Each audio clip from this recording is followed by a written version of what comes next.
Welcome to Gravitational Orbit's meditation series. Life-changing motivational readings that produce quantum realities in the form of the law of attraction. Today's guidance. A two-part series. 1. Assisting the universe to get what you want. 2. Harnessing your superpowers. Assisting the universe to get what you want. So here you are, jumping headlong into the wonderful world of the law of attraction. You think you understand the principles of manifestation and the law of attraction, but you cannot explain why many of the things you're so desperately waiting on are not appearing to you. You believe that we create our own reality. You understand the laws of attraction, and believe that what we think about we attract into our experience. You have even been practicing these principles for several months or years, that is, when you remember to. When you think about it, you are repeating affirmations such as, "My perfect relationship is available and I deserve to have it. My income level is constantly increasing." Okay then, why hasn't the perfect relationship or more income manifested itself yet for you? You may be trying to blame yourself for instilling limiting beliefs and thoughts that money is bad or there is something spiritual about suffering. It really doesn't matter where some of your beliefs come from or how many of them you have. There is a way around these ingrained cultivated mind habits. You need to focus on the beliefs that do serve you better, such as, the universe is full of abundance. The universe wants to bring my desires to me. Even the Bible says, "Ask and it shall be given unto you, knock and the door will be opened." At times you may be feeling unworthy. If you don't think that you deserve to be happy and successful, how can you possibly create this and many other great things in your life? Remember again, that the Bible tells us that all things are possible to him that believes. Are you one of the people that keeps waiting constantly for the wish to appear? Okay, so let's say you are one, believing that it is possible to have all that you desire. And, 2, you are now feeling worthy of this experience.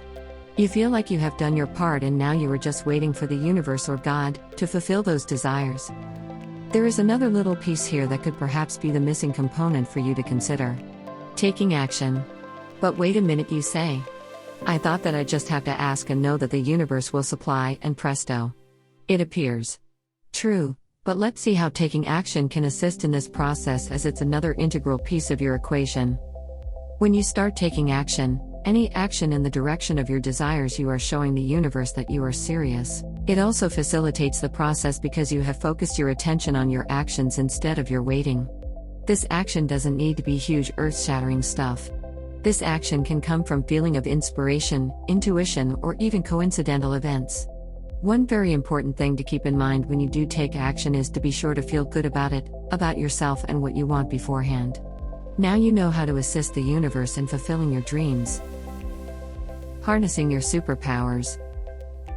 All of us would love to have personal superpowers, the power to manifest our dreams, the power to remain calm and loving in the face of fear, the power to stay centered in the face of attack. Our society often confuses personal power, power to influence, and power over others, which is about controlling others. There is a vast difference between personal power and controlling powers. Personal power comes from an inner sense of security, from knowing who you are in your soul, from having defined your own intrinsic worth. It is the power that flows through you when you are connected to and feel your oneness with a spiritual source of guidance. It is the power that is the eventual result of doing deep inner emotional and spiritual work to heal the fears and false beliefs acquired in childhood. Without this inner work to heal the beliefs that create our limitations, we are stuck in our egos, our wounded selves. The very basis of the ego is the desire for control, for power over others and outcomes. Our ego is the self we created to attempt to have control over getting love, avoiding pain, and feeling safe. We created our ego self in our attempt to protect ourselves from the losses we fear: loss of self, loss of other, loss of security, loss of face. As children, when we didn't get the love we needed, we decided that our true self must be unlovable. In our attempt to feel safe, we buried our true self and created the false self, the ego, our wounded self. The ego self then went about learning how to feel safe through trying to control others and outcomes. The ego believes that having control over how people see us and feel about us, as well as over the outcome of things, will give us the safety we seek. Even if you do manage to have some control through anger, criticism, judgment, or money, this will never give you personal power. This will never fill you with peace and joy and an inner sense of safety. Control may give you a momentary sense of satisfaction, but it will never give you the deep sense of safety that comes from knowing your intrinsic worth, the worth of your soul. As long as your safety and worth are being defined by external sources which can be temporary like money, looks, performance, your power over others, you will continue to feel anxious because we know most of these are short-lived spurts of power surges. We feel anxious when we attach our worth and happiness to temporal things rather than to eternal qualities, such as caring, compassion, and kindness. For example, DeAndre is a man who has tremendous power over others, but has no personal power. DeAndre has made millions as the president of a large Fortune 500 company. He has a lovely wife, 3 grown children, and 2 beautiful homes. Yet DeAndre is often anxious. He worries about losing his money. He is easily triggered into anger when things don't go his way and people don't behave in the way he wants. Because his heart is not open, he is very rich and wealthy, but is a lonely man. DeAndre operates totally out of his ego self, believing that having control through anger and money will bring him the happiness and safety he seeks. Yet he has achieved everything he believed would bring him happiness and safety, and what he feels most of the time is anxious and lonely. DeAndre is empty inside. He has no sense of his true self, no sense of the beauty within him, no sense of his lovability and intrinsic worth. His life is based on externals rather than on the spiritual values of love, compassion, honesty, and kindness. Personal power comes from embracing spiritual values rather than just earthly values. It comes from making love, kindness, and compassion toward oneself and others and more important than power over others. It comes from doing the inner work necessary to allow the soul to have dominion over the body, rather than allowing the animal instincts of fight or flight, the instincts of the body, to have dominion over our choices. When the soul has dominion over the body, you have the power to manifest your dreams, to stay centered in the face of attack, to remain loving in the face of fear. When the soul has dominion over the body, you have tremendous personal power. We could make it very easy from the start and say that you are already manifesting your desires every day, but you just don't realize it. Most people are unconscious creators. They go about their daily lives not knowing that the thoughts they are thinking have an impact on their outside world. The law of attraction relies on your assistance. Probably the most important law governing creation states that all forms of matter and energy are attracted to that which is of like vibration. What this means is that the thoughts we hold in our minds begin to attract similar thoughts and become larger masses of thoughts we call thought forms. So what are the implications of this for you?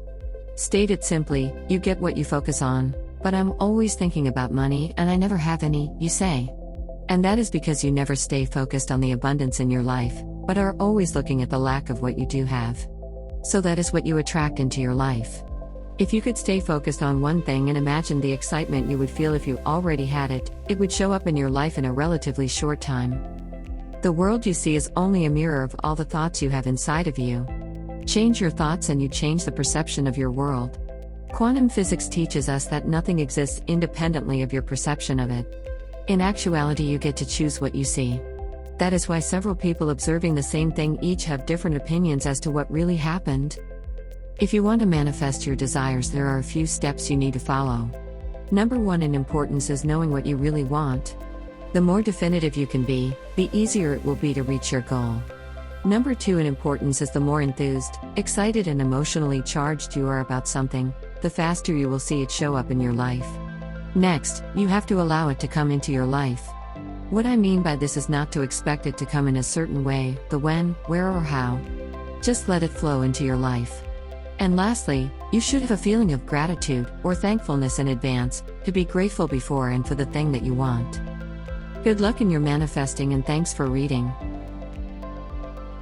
In conclusion, we hope today's guidance, assisting the universe to get what you want and harnessing your superpowers, will enable you to receive an overabundance of great things in your lives.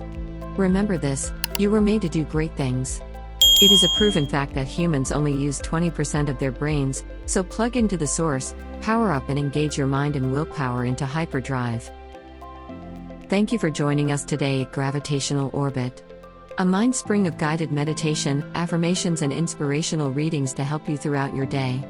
May the horizon of your life greet your sunrise and sunset with wonder and amazement. If you like this guided meditation series, please don't forget to subscribe to our channel and select the notification bell to stay informed about new videos we are posting.